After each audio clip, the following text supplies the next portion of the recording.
You're listening to Later with Mo Kelly on demand from KFI AM 640. It's Friday nights with Nautica de la Cruz on Later with Mo Kelly. Mo, it is so good to see you. This Christmas tree in the studio. I'm going to do a boomerang at Nautica de la Cruz so you guys could see it. It is absolutely beautiful. A little girly for my taste, but very, very nice. Wait. Mm-hmm. A Christmas tree can be too girly just because it has pink?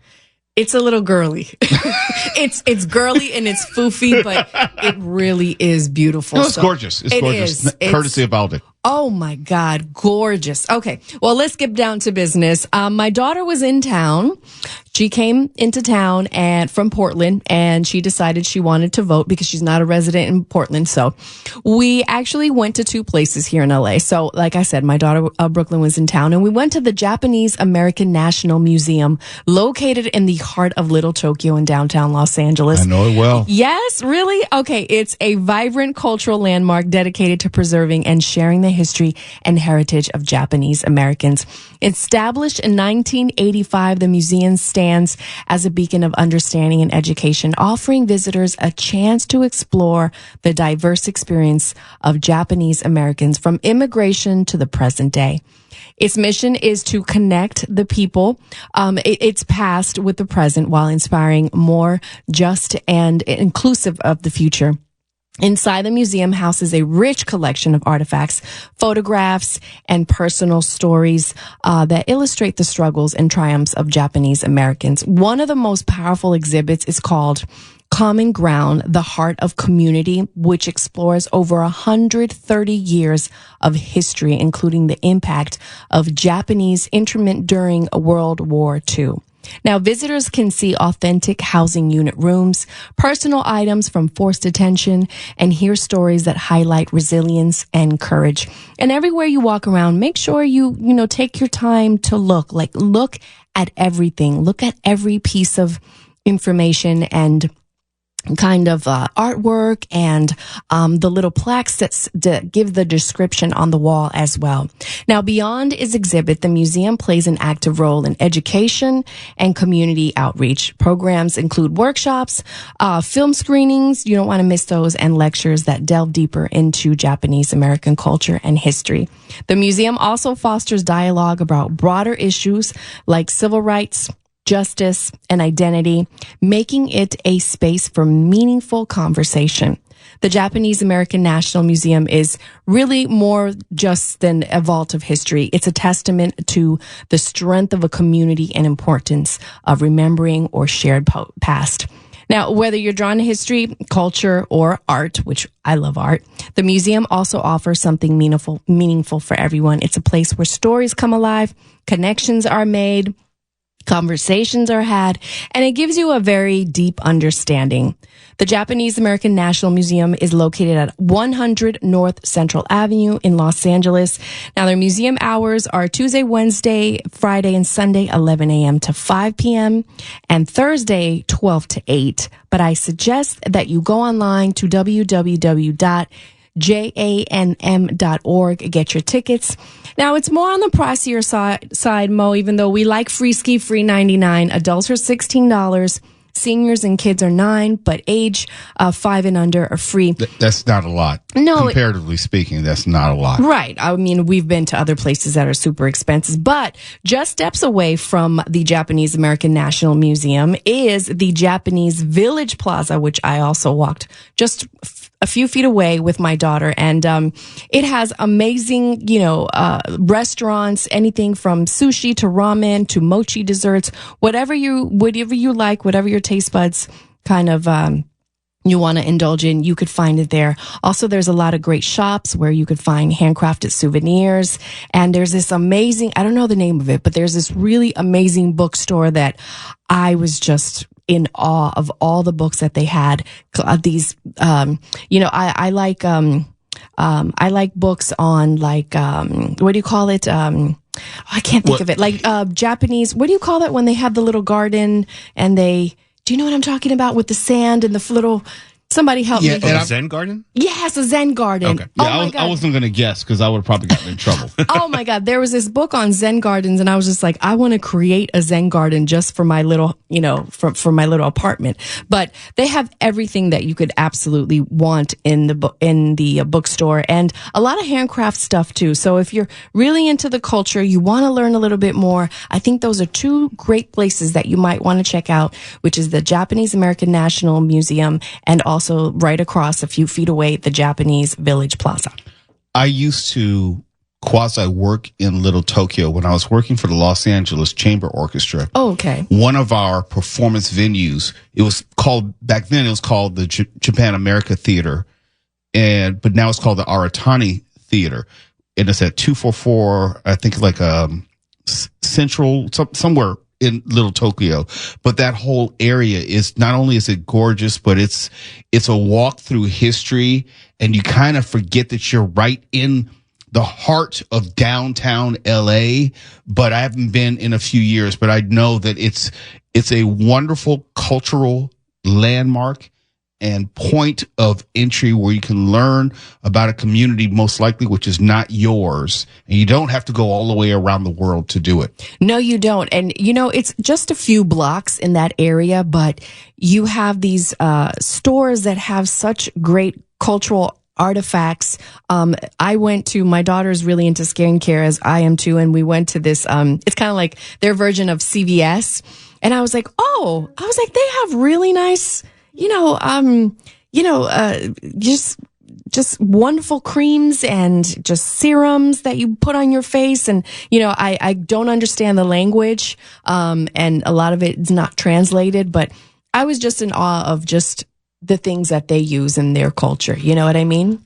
Also, and I'm not trying to confuse cultures, but especially Asian countries more generally, when I was in South Korea, the skincare portion of the world that's like the central portion, the Mecca. The Mecca. My wife was spending all sorts of money. She said, "Okay, we got to go back, and next time we got to go to Tokyo and Japan." It's like it's a huge deal. Oh no, I watch TikToks, and because you were talking about spas earlier, and I wanted to chime out. Wait. We both worked in the music industry. Right. Were we lying? No, you were not lying. You were not lying. That's all I'm saying. I don't know about that hook to it, but anyways. But no, you know what you were saying earlier about, in Asia, it's like the Mecca of skincare. And even though I go through this rabbit hole on TikTok and I see, because I follow a lot of influencers, and I'm going, they put on like 5 different serums and 5 different moisturizers, but their skin is like glass, absolutely beautiful. I mean, ageless. They have, in that part of the world, they have the stuff that you just can't find in the United States. Not even if you went to like the professional grade and the doctors, the skin doctors around here, the cosmetologists, you're not going to find it. No. And I will say that, and one of the things that I'm jealous, because I'm a freckle face, Me too. really, I'm being serious. I love their skin, and I love that they don't get melasma. It's very few to see an Asian woman with melasma, because she's putting on her SPF is probably like 120. I'm just saying, but their skin is just beautiful. I would love to wake up in the morning and just be absolutely flawless. But, I didn't wake up like this. So the takeaway is, Yes. we were right about spas. Thank you. That's all I want to know. Well, there you go. Once again, if you'd like more information, go to www.jamm.org. Coming up, I'll have my hidden gem. I'm Nautica de la Cruz on Later with Mo Kelly. You're listening to Later with Mo Kelly on demand from KFI AM 640. I'm Nautica de la Cruz on Later with Mo Kelly. It is time for our hidden gem. This week's hidden gem is Sylvia Contreras. Sylvia Contreras grew up in the San Fernando Valley with her 2 brothers. Unlike her brothers, who had big personalities that could light up a room, Sylvia was deeply shy. While they thrived on social connections, Sylvia preferred a quieter company. One of the constant in her life was her abuela, and abuela means grandmother. Her abuela Gloria, who lived in the family. Gloria was a nanny. And she was a social butterfly. She had lots of friends from the park, from the church, and the community center. Every couple of months, she'd host some gatherings with her fellow abuelas, her fellow grandmothers. And those afternoons kind of became Sylvia's sanctuary. In a room filled with older, wiser women, Sylvia felt at ease. While her peers often intimidated her, these women offered a world where she felt like she belonged. Gloria even let Sylvia play a hand of cards to feel included. It was during one of those gatherings that Sylvia realized how much she loved learning from other experiences, especially those of an older generation. A year later at a bulletin board at church, it caught her eye when she saw a flyer for sagesandseekers.org, a program connecting young adults with elders for meaningful conversations and shared wisdom. Intrigued, Sylvia signed up and soon met Diana, her sage. Now, sage is a term to describe older individuals that have a lot of wisdom.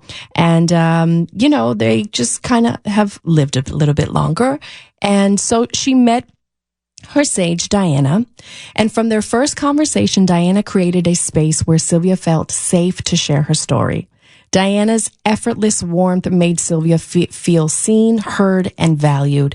And one moment in particular, with Sylvia, it kind of stayed with her. When she confessed her shyness, Diana surprised her by pointing out how approachable and easy to talk to she seemed. It was a perspective Sylvia had never seen herself. That simple affirmation inspired her to embody the confidence and kindness Diana saw in her. Over time, Sylvia realized she wasn't just learning how to connect with others, she was also learning to be kinder to herself. And I think some of us need to take a page from that book. Diana's wisdom, humor, and open heart taught her the incredible power of authentic connection. And today, Sylvia carries those lessons forward, embracing the transformative power of a meaningful conversation and the empathy that they cultivate.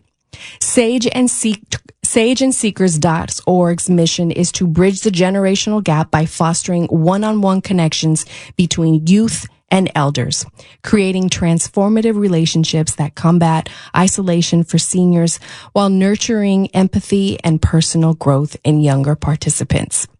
Through open dialogue and shared stories, the program builds a community where wisdom is cherished and understanding is deepened. By addressing the often overlooked loneliness many elders face and empowering young people with perspective and confidence, Sage and Seekers reminds both generations to the inherent value, proving that every story has the power to heal, inspire, and connect. And if you'd like to connect or if you'd like to donate, please visit www.sageandseekers.org. And I also want to give a special shout out, as we say, some love to Miss Karen B. for her beautiful email regarding wanting to do more. She is now retired, and she talked to me about a few weeks ago when I was talking about Amelia. So I gave her that organization. And if you hear me talk about an organization that you would like to get involved with, please feel free to either find me on Instagram at Nautica de la Cruz, or you could email me nauticaonair@gmail.com. And I pretty much answer, I answer every single message. What? So, yes. Mm-hmm. I don't pretty have popular. So I don't know how you do that. I don't have AI do it for me. I'm quick on typing. You know what I mean? But I just want to say, I think that I kind of connected with Sylvia because my daughter and myself, we were always kind of those people that, like, I used to love hanging out with my tias, like the your aunties, and my aunties. And just translate it for everyone else. Yes, of course. And what is abuelas? Grandmothers. Of come course. on now. And Yo puedo hablar español. Come on. Pero no era porque me gustaba el chisme, era porque me gustaba escucharlas hablar. Más despacio, por favor. It wasn't because I liked to hear them gossip. It was because I felt older and I felt more mature and I felt like, oh, I'm big now, even though I was 12. But palabras más pequeñas, por favor. okay, I will work on that next time. But you know the feeling. I don't know if when you were a kid, you liked it, when you were around your dad and his boys and they would be talking about, I don't know, football or basketball. You kind of felt like you were older. Absolutely. But felt like you belonged. You felt like you belonged. And so I really love this organization of, the more wise and the younger coming together and forming that connection. Because at the end of the day, that you may be 20 today, but you're going to get up to 50 and 60 and 70. And Lord willing. God willing, yes. I would love to be a sage for somebody, and tell them all my crazy stories about radio and life. And maybe you could learn something. You know what I mean? Don't make the mistakes that I made. And we've all made them. Oh, yes, sir. Oh, we've all made them. And I think there's nothing more valuable than free wisdom. I say free wisdom is the wisdom that someone could give to you without you having to suffer to earn that wisdom. If I can help someone avoid some of the pitfalls and some of the obstacles, take it free. Take it for free. It's okay that you didn't have to bump your head as many times as I did. Yes. I always say we all fall, but it's how we get up, right? Oh, and in this life, there's going to be some falling. And I don't know, but sometimes there are days that I don't feel like adulting and I don't feel like dealing with the world, but that's life. You have to do what you have to do. But if you could connect with someone, and that's one of the things is with Sage and Seekers, I think, like I said earlier, I love the wise and the young coming together and just sharing your stories. And sometimes people, I know, cause this came from some of my daughter's friends, they would get a little scared of the older generation, like, they were going to get scolded and yelled at. And then you'd come and find out and they were just amazing people. Like my daughter's friends would be like, your mom's so cool. Well, let me teach you a few things while you think I'm cool. Yeah, I don't know. This younger generation, they don't have the same reverence for the older generation that we had growing up. We knew that, okay, we needed to mind our P's and Q's around grown folk.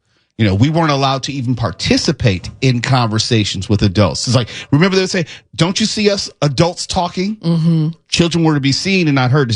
It's different now because kids, younger folks, they say anything and everything to everyone. So I think they need a little mentorship, someone to guide them and protect them in many ways.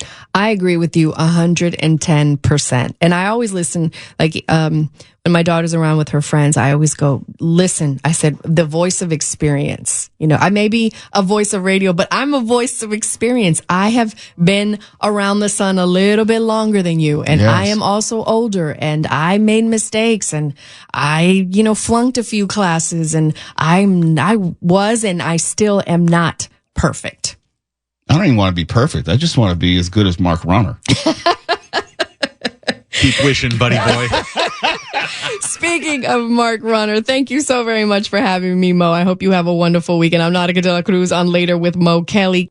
You're listening to Later with Mo Kelly on demand from KFI AM 640. Now on Later with Mo Kelly, Mark talks about movies and TV, pontificates about pop culture. Rahner Report with Mark Rahner.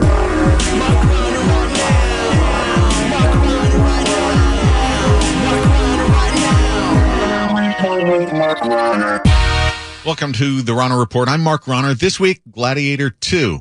And I was feeling nostalgic. Joey, you like movies about gladiators? Don't call me Joey, and yes, I do. Bring on the swords and sandals and the strange monkey creatures who can split their heads almost in half when they shriek. I've seen all the Spartacus stuff. I've seen that Bread and Circuses episode of the original Star Trek, and I am a fire hose of testosterone. I am good to go. I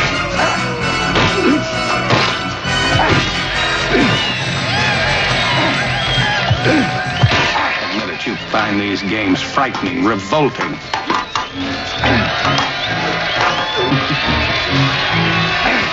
Proconsul, in some parts of the galaxy, I have seen forms of entertainment that makes this look like a folk.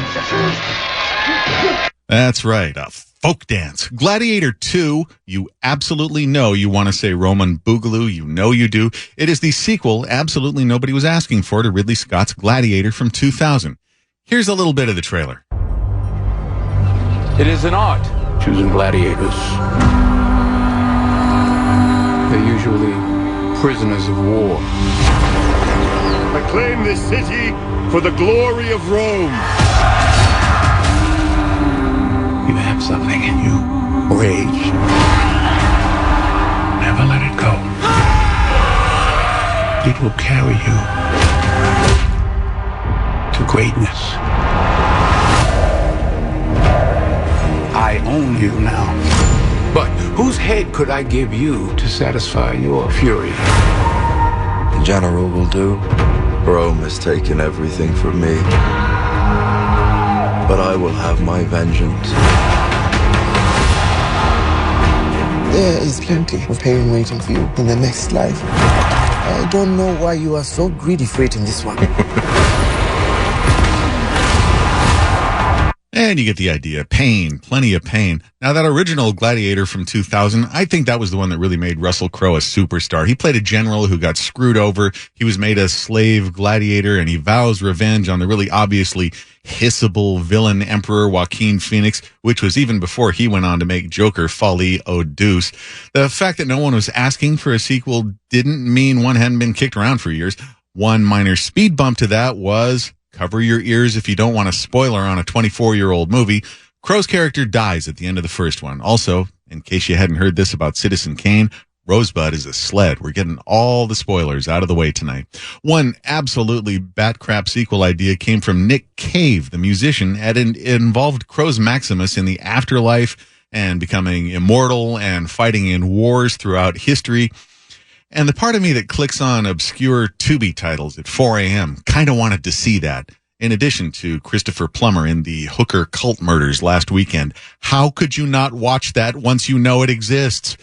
Well, that's not the Gladiator sequel that got made. What got made is a lot more ordinary, and I honestly don't see it becoming the kind of hit the original was, but it's entertaining with some good action. It looks fantastic, and it'll make you forget about, say, Elon Musk or bird flu for 2.5 hours. It stars a fairly unknown Irish actor, Paul Mescal, and Chilean actor Pedro Pascal, who, by law, is in everything that Giancarlo Esposito isn't in. Everything that comes out must have one of the two of them. And that's right, the two stars are Mescal and Pascal. But you're thinking, Mark, you rascal, what difference does it make? Only that it's hilarious that nobody seems to care about making the Romans seem remotely Roman, which is in Italy. Also, were there a bunch of black people in Rome like Denzelis Washingtonius? Yes. And if there were, yes, did they have really obvious New York accents like his? Who cares? He seems to be the only one really having fun in this movie. Denzel plays an ambitious slave owner broker type who buys Mescal's character and offers him the chance to get, say it with me, revenge on Pascal's character, who is a general responsible for the death of Mescal's wife, blah, blah, blah, blah. Much the same on that front. If you figured out that we're going to call it G2 is another fairly basic revenge movie like the first, you're right, and you win nothing. Unexceptional, but enjoyable. There's your pull quote, publicists. Mescal seemed unexceptional to me as well at first by looks alone, but I really liked him in this movie, and I thought he had a bit of a Richard Harris riz to him, and now I want to see him in more stuff. Harris, by the way, was in the first Gladiator, and there are explicit connections to, Gladiator Prime and to Crowe's Maximus. Connie Nielsen from the first one's in this one as well, but I don't want to tell you any more than that since I've already spoiled the first one and Citizen Kane for you tonight. I understand actual historians have taken issue with elements of Gladiator 2, such as sharks being in the Colosseum, but Ridley Scott disagrees. You expect me to pick a side there? Like I said, it's not a history movie. It's not a documentary. It's a movie about men fighting and dying and sweating like men, and also a rhino. And there's nothing even remotely homoerotic about any of these kinds of movies and shows. I'm entirely motivated by logic. The loss of our ship's surgeon, whatever I may think of his relative skill, would mean a reduction in the efficiency of the Enterprise, and therefore... Oh, why? You're not afraid to die, Spock. You're more afraid of living. Each day you stay alive is just one more day you might slip and let your human half peek out. of your pants. If this one's successful, Scott has plans for a Gladiator 3, and you're damn right I'd throw on one of those leather skirts and watch that. And there's a name for those. They're not called skirts, but you're going to have to look it up. There's your Rahner report, Mo. Now, let me go back to some things that you said. Yes. There were a lot of Africans in ancient Rome. That's a historical fact. Did they sound like Denzel? Well, that was my next point. Denzel Washington gave an interview, and he said specifically he wasn't even trying to do an accent. It wasn't meant to be like a period piece, and he's Denzel Washington, and he could do whatever he wants. He's just too big. He's bigger than ancient Rome. They can adapt to him. Look, if it sounds like Alonzo from Training Day, so be it. So be it. Okay. I didn't mind. I mean, he looked like he was having fun, really just eating the whole joint up. And it's an entertaining movie, even if it's not destined to be a classic. I should point out that the original Gladiator, that is the movie where poor old Oliver Reed drank himself to death finally. You mentioned homoerotic, and there was another story connected to Denzel Washington. I don't know if you saw it. Denzel was saying that there was a scene cut from the movie of him kissing a man on the lips. No, I didn't, but some of that was implied because some of the people in the movie clearly are, how do you say it, omnisexual. Yes. But that's also connected to the Roman Empire. So that's, they bounce in and out of historical accuracy. But I'm hearing nothing but good things about the movie itself, which says, to your point, there will be a Gladiator 3. Well, we'll see. The budget for this is massive, and it's not like a horror film that cost $15 million to make and is going to make, $80 million its opening weekend. It's with these big budget movies, it's always like the first weekend really determines everything. Everything. And if it's got the stink of death on it and it only makes, I don't know, like $30 million for the weekend, that's it. That's the end. Yeah. That's all she wrote. It's got to make $500 million for it to be profitable. The budget is $250 million and another $100 million to promote. It's got to do $500 million. And to your point, that means it's got to do at least $100 million this opening weekend to generate any type of momentum to get it there. I like movies like this, and I like the action. The choreography was really well done. And like I said, this Paul Mescal guy, I'd never seen him before in anything, and he seemed fairly ordinary to me, but he's this is the advantage of casting actual actors in stuff like this instead of just bodybuilders. He's really good.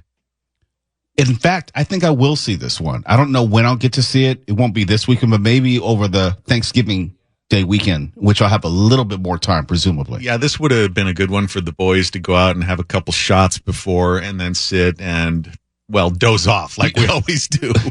But if you're trying to watch the movie at 12:30 at night on a work night, basically, there's no effing way. It's not going to happen. No, save it for a day when you've got a free half a day. It's 2.5 hours long. It's not short.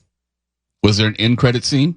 Because movies are just doing that now, just because. I'm such a sucker. I stayed to see if there was, and I was the last person in there. And so it's after 3 a.m. and the poor teenage usher comes in and turns on all the lights, and I'm sitting there, and I felt like such a creep. I just left. So I don't know if at the very end there was something. So you felt like a creep? Yeah. Okay. So it is possible. I do feel bad. I do feel bad because they'll sit there with their the broom and the thing. They're trying to clean it up. Like waiting. All right, dude, come on. Yeah, I always try to watch as much of the credits as I can, even if it's not a Marvel type movie that you think could have an end credit scene. And there's always some poor schmo out there just waiting to clean up, and you're like, okay, I'm sorry. You can get to work now. I didn't mean to keep you waiting. Well, in theory, the movie's not over until the lights come up, and the lights are not going to come up until all the credits have run. Unless it's on a weeknight and the movie gets out after 3 a.m. After 3 a.m. They're ready to go home. Yes. You're listening to Later with Mo Kelly on demand from KFI AM 640. The 14th annual KFI Pastathon is almost here. Chef Bruno's charity, Katarina's Club, provides more than 25,000 meals every week to kids right here in Southern California who are in need. Your generosity is how it all happens. So we want you right now, if you can donate at kfiam640.com/pastathon. You can shop at any Smart & Final store and donate any amount at checkout. You can head into any Wendy's restaurant in Southern California and donate $5 or more to get a coupon book for Wendy's goodies. We have the all-day live broadcast coming up on December 3rd from 5 a.m. all the way to 10 p.m. You can donate on site and drop off pasta and sauce donations. But most importantly, I'm talking about this tonight because we have the Fork Report tomorrow, Saturday from 2 to 5 p.m. with Neil Saavedra and Bill Handel. Be broadcasting live at Smart and Final in Lake Forest, which is 23631 El Toro Road. So come on by and hang out with Neil Saavedra, Bill Handel. Depending on the weather, I might even stop through as well. No promises, no guarantees. But again, KFI Pastathon is almost upon us. December 3rd from 5 a.m. to 10 p.m. the live broadcast. Now let's open up the phone lines and get ready for Name That Movie Called Classic. Oh, just to let you know, we're not playing for prizes tonight. We're saving all our prizes for KFI Pastathon.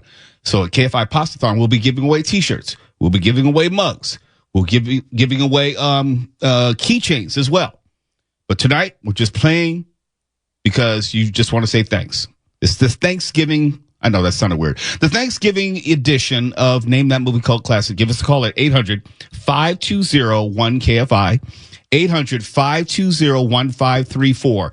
Playing Name That Movie Called Classic, the Thanksgiving Day Weekend Edition. 800-520-1534.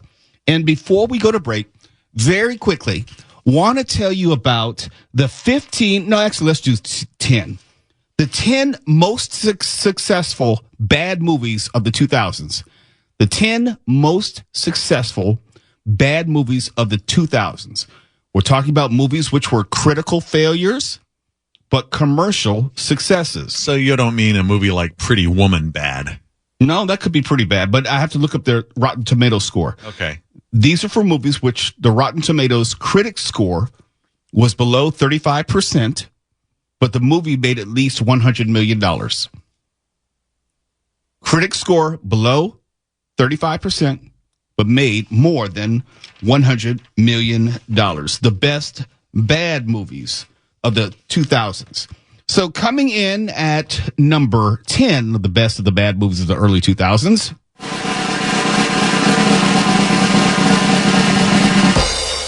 The Mummy. The one starring Tom Cruise. Oh, the Russell Mulcahy one. Yeah, I didn't like any of those. Did you? No, not at all. It had a 15. Oh, no. You said Tom Cruise. Tom Cruise. Oh, yeah, that's terrible. No, I didn't like any of the mummies, but this one had a 15% Rotten Tomatoes and a 35% audience score, but it did make $409 million off a $125 million budget. Are you serious? That's the one that was meant to kick off Universal's new Monster series. Yes. And it was so bad, they just scrapped the whole thing. It's almost like, we were kidding about that whole Monsterverse. We didn't mean it. We weren't serious. We're just playing. Yeah. Our bad. Coming in at number 9 of the best bad movies of the 2000s thus far.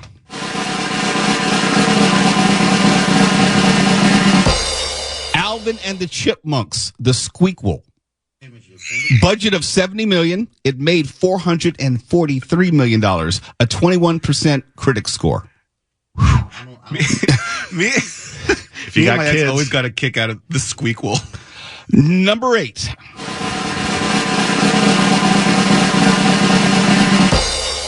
The Smurfs. 21% critic score. The budget was $110 million, but it made $563.7 million. I'm surprised they didn't do a sequel. Didn't matter how bad it was. It made money. Number 7 of the best bad movies of the 2000s.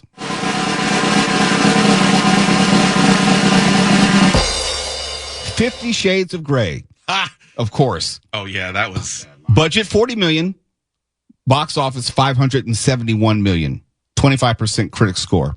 And yes, the phone lines are open if you want to play Name That Movie Cult Classic, the Thanksgiving Day Weekend Edition, 800-520-1534, 800-520-1534. Coming in at number 6 of the best bad movies of the 2000s. They only listed one of them, but I would say all of them. The Twilight Saga, New Moon. Just throw them all in there.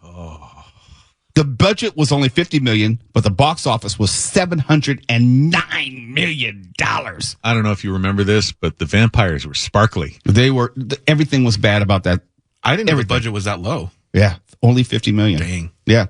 Number 5.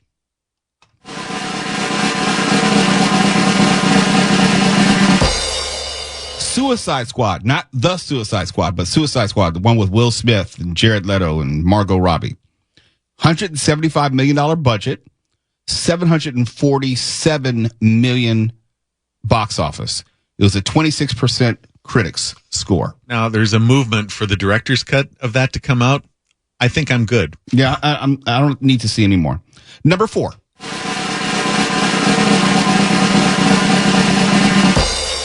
The Da Vinci Code. $125 million budget, $758 million in box office, 25% critics Rotten Tomatoes score. But it was about an action symbologist. Yeah. I thought that was the movie better did well. received. Yeah, well, not by critics. Now, I didn't say audience score. Oh, yeah. I said critics score. And see, that's the thing. Not that I put everything on critics as far as determining what is a good or bad movie, but let me just check real quick. Da Vinci had a 57% audience score. God help me, I read the book too, and I'll never get that time back. No, you won't. Number 3.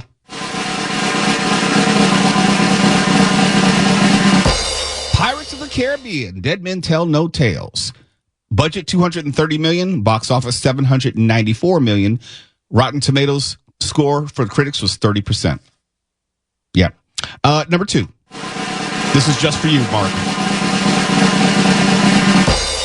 Transformers: Revenge of the Fallen. You could basically throw them all in there. No, that's for Tawala. He likes those. Oh gosh. Budget $200 million, box office $836 million. Rotten Tomatoes critic score 19%. And coming in at number 1 of the best bad movies of the 2000s, and I'm not so sure I agree with this. I think this is wrong, actually. I don't think this movie was as bad as the critics thought.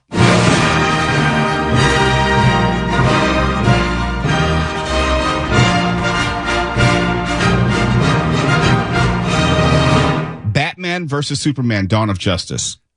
$250 million in budget, $873.6 million in box office, 29% critic score, 63% audience score. I don't think it was that bad. I really don't. Well, you couldn't really call it good, though, could you? No. Martha? Did you say Martha? Stop reminding me. Yeah, was that bad? Stimulating talk for independent thought. KFI. And KOST HD2. Los Angeles, Orange County. Live everywhere.